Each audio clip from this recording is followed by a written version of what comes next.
তো আজকে আমরা কিন্তু এরকম একটা প্রশ্নপত্র তৈরি করা শিখবো। আর প্রশ্নপত্রটা হচ্ছে একটা গণিত প্রশ্নপত্র। ঠিক প্রশ্নপত্রটা এরকম থাকবে।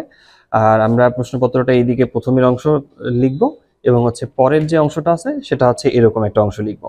তো প্রথমে আমাদেরকে পেজটাকে দুই ভাগে ভাগ করে দেবে, কারণ এটা একটা লম্বা পেজ। প্রথমের দিকে পেজটা কিন্তু এরকম থাকে, লম্বালম্বি থাকে, এটাকে পোর্ট্রেট বলে। আর যখন আমরা পেজটাকে ঘুরাই নিব তখন সেটাকে বলা হচ্ছে ল্যান্ডস্কেপ। আমরা এই দিকে ঘুরাই নিব। তো প্রথমে আমরা এইভাবে পেজটাকে ঘুরাই নিই। পেজটাকে ঘুরাই নেওয়ার জন্য আমরা প্রথমে চলে যাচ্ছি লেআউট নামের ট্যাবটাতে। এই লেআউটের ট্যাবটাতে ক্লিক করার পর আমরা এখান থেকে চলে আসবো ওরিয়েন্টেশন। ওরিয়েন্টেশনে ক্লিক করার পর এখান থেকে ল্যান্ডস্কেপ লেখাতে ক্লিক করলে আমরা পেজটা পেয়ে যাব ল্যান্ডস্কেপ মোডে। এখন আমাদের কাজ হচ্ছে দুই দিকে তৈরি করা, যেমন এই দিকে এখানে একটা কলাম, আবার এই দিকের একটা অংশ এটা একটা কলাম। তো এই পেজটাকে দুই ভাগে ভাগ করার জন্য দুইটা কলামে আমাদেরকে নিতে হবে। তাহলে যেন আমরা পেজটাকে ভাগাভাগি করতে পারি বা দুই ভাগে ভাগ করতে পারি। এই দুই ভাগে ভাগ করার জন্য কলাম নেওয়ার জন্য আমরা চলে যাব এই পেজ লেআউটেই পেয়ে যাব, যেখান থেকে আমরা ওরিয়েন্টেশন নিলাম এর পাশের দিকে কলামস পেয়ে যাব। কলামসে ক্লিক করার পর টু কলাম সিলেক্ট করে নিই। টু কলাম সিলেক্ট করে নেওয়ার পর আমরা কিন্তু দুই দিকে দুইটা কলাম পেয়ে গেছি। এখান থেকে এই পর্যন্ত একটা কলাম, আবার এই অংশ থেকে এই অংশ পর্যন্ত একটা কলাম তৈরি হয়ে গেছে। এখন আমাদের কাজ হচ্ছে এই কলামটা তৈরি নেওয়ার পর আমরা উপরের দিকে যে পেজের মার্জিনটা আছে এই মার্জিনটাকে এই বাম দিকে বা হচ্ছে ডান দিকে এই অংশটাতে এই বামে ডানে সব জায়গায় আমরা মার্জিনটাকে ঠিক করব। এই মার্জিনটাকে আমরা ঠিক করে নেওয়ার জন্য মার্জিনে ক্লিক করছি। মার্জিনে ক্লিক করার পর আমরা এখান থেকে ন্যারো সিলেক্ট করে দিই আপাতত। আপনারা চাইলে এখানে মার্জিনটাকে কাস্টমাইজ করতে পারেন। নিচের দিকে কাস্টম মার্জিন আছে, স্কেল দিয়ে মেপে আপনি উপরে বা ডানে বামে কতটুকু রাখবেন সেটা ঠিক করে দিতে পারেন। তো আমরা এখান থেকে ন্যারো সিলেক্ট করছি আপাতত। এরপরে কাজ হচ্ছে আমরা হোমে ক্লিক করে নিই, যেহেতু প্রশ্নটা একটা বাংলায় মানে অঙ্ক প্রশ্ন তৈরি হবে, সেই ক্ষেত্রে আমরা বাংলা ফন্ট সিলেক্ট করে নিই। সবাই বাংলা ফন্ট সিলেক্ট করে নিতে পারি। এবার হচ্ছে আমরা এই লেখাগুলো শুরু করব। এই লেখাগুলোতে বেশ কিছু ঝামেলা আছে, এই ঝামেলাগুলোকে আমরা সমাধান করব। এই পুরো প্রশ্নটা আমরা তৈরি করব না, শুধু পুরো প্রশ্নটার অল্প একটু অংশ আমরা তৈরি করা শিখব। প্রথমেই আমরা বাংলা ফন্ট সিলেক্ট করে নেওয়ার পর আমি এখানে আমাদের বিদ্যালয়ের নাম লিখছি।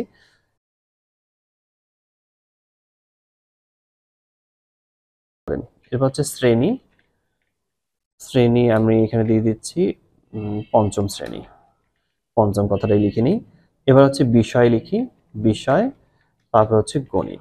যেহেতু গণিত প্রশ্ন আমরা সবগুলো লেখাকে সিলেক্ট করে নিই, কন্ট্রোল এ চাপ দিই, সবগুলো সিলেক্ট হয়ে যাবে। এবার এই সেন্টার অপশনটাতে ক্লিক করে অথবা কন্ট্রোল ই চাপ দিয়ে লেখাগুলোকে মাঝখানে আনতে পারবো। এবার লাইন স্পেসিং এ ক্লিক করে আমরা রিমুভ স্পেস আফটার প্যারাগ্রাফ এখানে ক্লিক করি। লেখার মাঝে দূরত্বটাকে আমাদেরকে একটু কম করে রাখতে হবে। উপরের যে হেডলাইনটা আছে প্রতিষ্ঠানের নাম বা বিদ্যালয়ের নাম, এই লেখাটাকে আমরা বড় করে নিই। এই ফন্ট সাইজটাকে আমরা একটু বড় করে নিচ্ছি। আবার নিচের যে লেখাগুলো আছে এই লেখাগুলোকেও আমরা একটু বড় করে নিই। আর এই বিষয়ে এটা আমরা বোল্ড করে নিই। এরপর হচ্ছে নিচের দিকে এন্টার প্রেস করে ব্যাক স্পেস প্রেস করে সামনের দিকে আসি। এবার আমাদেরকে এখানে লিখতে হবে সময় এবং হচ্ছে পূর্ণমান। সময়, সময় দিয়ে দিচ্ছি 1 ঘন্টা 30 মিনিট।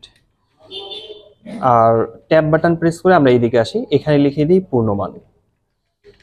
পূর্ণমান, এখানে পূর্ণমান লিখে দিই 40। এবার এন্টার বাটন প্রেস করে নিই। এবার হচ্ছে 1 নাম্বার দেওয়ার পর আমরা 1 নাম্বার প্রশ্নটা লিখে দিই, সঠিক উত্তরটি উত্তরপত্রে লিখো বা হচ্ছে লেখো বা লিখো। এবার হচ্ছে আমরা এই ডান দিকে সরে আসি।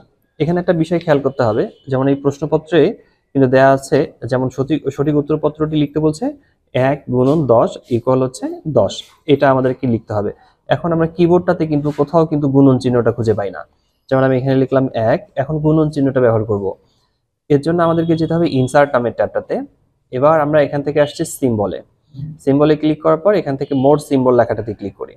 মোর সিম্বল লেখাতে ক্লিক করলে এই ডায়লগ বক্সটা আসবে। এখানে কিন্তু অনেকগুলো অপশন থাকে, যেমন ফন্ট পরিবর্তন করার একটা সুযোগ আছে।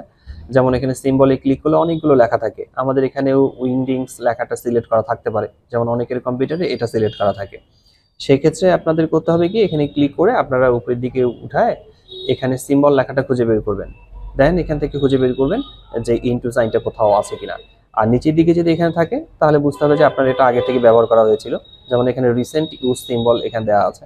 তো আমরা এখান থেকে একটু খুঁজে বের করে নিই, এখানে ক্লিক করে নিই, তারপর ইনসার্ট, তারপর ক্লোজ লেখাতে ক্লিক করলে ওখানে গুণন চিহ্নটা চলে আসবে।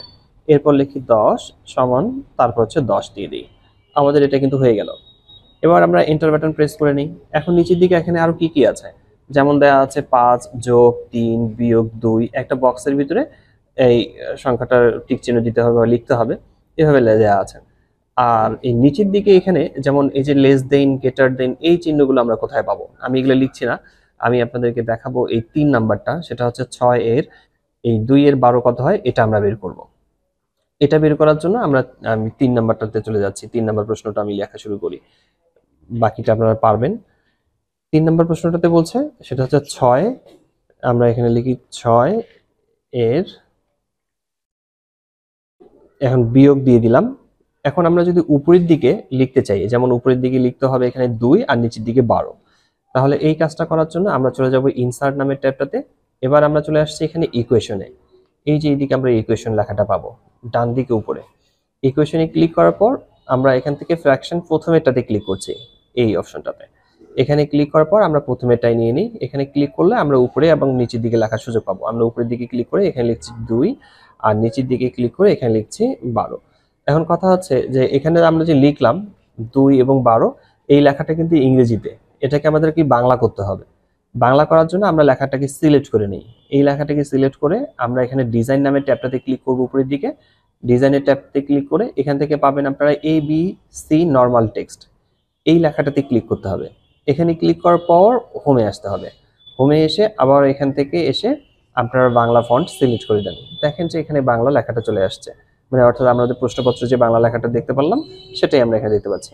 এবার এরকম আরো একটা সমস্যা আছে, সেটা হচ্ছে আমরা তো বাকিগুলো লিখতে পারবো, এগুলো লেখার নিয়মগুলো আমরা জানি, এবং হচ্ছে আর এই যে এখানে একটা চিহ্ন আছে, এই চিহ্নটা আমরা কোথায় পাবো? এটা মূলত ওই সিম্বলে পাবো খুঁজে, যেটা আমরা একটু আগে ইনটু ব্যবহার করলাম। এখন নিচের দিকে এখানে আর একটা প্রশ্ন, জটিল প্রশ্ন আছে, সেটা হচ্ছে আমরা যদি খেয়াল করে দেখি, সেটা হচ্ছে 4 নাম্বার প্রশ্নটা। এই 4 নাম্বার প্রশ্নটা একটু দেখবেন খেয়াল করে, সেটা হচ্ছে 20/2 উপরে 1 নিচে 2। তাহলে এই 4 নাম্বারটা আমরা কিভাবে লিখবো সেটা আমরা একটু দেখে নিই। তো 4 নাম্বারটা লেখার জন্য আমরা প্রথমের দিকে 4 প্রশ্নটা লিখে নিই, 4, তারপর হচ্ছে আমরা লিখবো 20। এখন ভাগ চিহ্নটা আমরা পাবো, কিবোর্ডে কিন্তু কোথাও ভাগ চিহ্নটা দেয়া নেই। সেই ক্ষেত্রে আমাদেরকে ইনসার্ট নামে ট্যাবটাতে যেতে হবে। এবার আসতে হবে সিম্বলে, মোর সিম্বল লেখাটাতে ক্লিক করে নিই। এখান থেকে আমাদেরকে ভাগ চিহ্নটা খুঁজে বের করতে হবে। আমরা যদি একটু নিচের দিকে নামাই এখানে এভাবে, তাহলে আমরা ভাগ চিহ্নটা খুঁজে পাবো। আপনারা এখানে দেখবেন একটু কষ্ট করে, এখানে সিলেক্ট করে নেওয়ার পর ইনসার্ট, তারপর হচ্ছে ক্লোজ লেখাতে ক্লিক করতে হবে। এবার আপনাদেরকে লিখতে হবে 2 লেখার পর এবার আবারও আপনাকে চলে যেতে হবে ইনসার্টে, এরপর যেতে হবে ইকুয়েশনে। ইকুয়েশন থেকে এসে আমরা ফ্র্যাকশন এখানে প্রথমটাতে ক্লিক করে তারপর এটা সিলেক্ট করে নিন। এবার আপনার উপরের দিকে সংখ্যা লিখতে হবে 1 এবং নিচের দিকে লিখতে হবে 2। এটা লেখা হয়ে গেলে এই সংখ্যাগুলোকে সিলেক্ট করে নিতে হবে, কারণ এটা ইংরেজিতে আসছে, এখন এটাকে বাংলায় কনভার্ট করবো আমরা। ডিজাইন নামের ট্যাবটাতে ক্লিক করে নিয়ে আমরা এখান থেকে ABC নর্মাল টেক্সট লেখাটাতে ক্লিক করি, তারপর আমরা হোমে ক্লিক করে নিই। এবার আমরা বাংলা ফন্ট এখান থেকে সিলেক্ট করে দিই, তাহলে দেখবেন যে ওখানে বাংলা হয়ে গেছে। তো এই যে নিয়মটা, এই নিয়মটা ব্যবহার করে অঙ্ক প্রশ্নগুলো তৈরি করতে পারবেন, এবং হচ্ছে যেখানে যেখানে যে সমস্যাগুলো আছে এই সমস্যাগুলোর সমাধান পাবেন আপনারা ইনসার্টে ক্লিক করে। ইকুয়েশন এবং হচ্ছে সিম্বল, এই দুইটা টুল ব্যবহার করে আপনারা এখানকার সবগুলো সমস্যার সমাধান পেয়ে যাবেন।